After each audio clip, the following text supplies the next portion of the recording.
LOP గారు. అధ్యక్ష, minister గారు చెప్తూ ఎప్పుడు కూడా వీళ్ళు అంటే ఈ పిఆర్సీ గురించి ఈ సభ్యులు మాట్లాడింది లేదు అన్నారు అధ్యక్ష. గతంలో కూడా గత గవర్నమెంట్లో కూడా యాజ్ ఎ టీచర్స్ ఎమ్మెల్సీగా మేము ప్రభుత్వ ఉద్యోగాల గురించి మా టీచర్స్ గురించి ప్రతిసారి కూడా ప్రభుత్వ దృష్టికి తీసుకెళ్తూనే ఉన్నాం అధ్యక్ష. ఎక్కడ అధ్యక్ష నేను ఒక విషయం చెప్తున్నా అధ్యక్ష ఇక్కడ ఒకటే అధ్యక్ష, ఇప్పుడు రివర్స్ పిఆర్సీ ఇచ్చారంటున్నారు అధ్యక్ష. దాదాపుగా 5 సంవత్సరాల్లో 2 సంవత్సరాల్లో కరోనా సరిపోయింది అధ్యక్ష. కోవిడ్తో దేశమంతా విలవిలా ఉన్న పరిస్థితులలో అధ్యక్ష సార్ ఒక్క నిమిషం బెటర్ మీ నుంచి ఇంకా బెటర్ ప్రశ్నలు వస్తాయని చెప్తున్నా.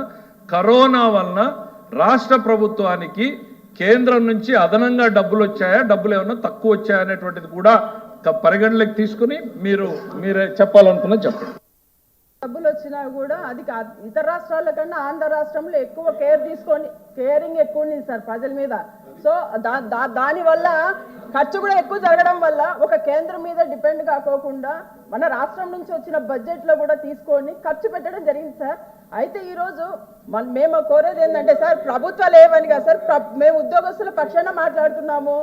మేము మాట్లాడటం తప్ప సార్, నేను మాట్లాడుతున్నాను యాజ్ ఎ టీచర్స్ ఎమ్మెల్సీగా మాకు రావాల్సిన బకాయిల గురించి మేము మాట్లాడుతున్నాను.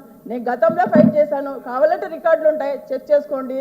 అయితే ఈరోజు ఫిట్మెంట్ కూడా సార్ కరోనా కానీ లేకుంటే మేము ఐఆర్ కన్నా 27% కన్నా కూడా ఎక్కువ ఇచ్చేవాళ్ళం అధ్యక్ష. ఈ సందర్భంగా మీకు తెలియజేస్తున్నాను అధ్యక్ష. దయచేసి అతి తొందరలో పిఆర్సీ కమిటీ వేయాలని మంత్రి గారిని కోరుతున్నాను అధ్యక్ష. థ్యాంక్ యూ అధ్యక్ష. ఎల్ఓపి గారు.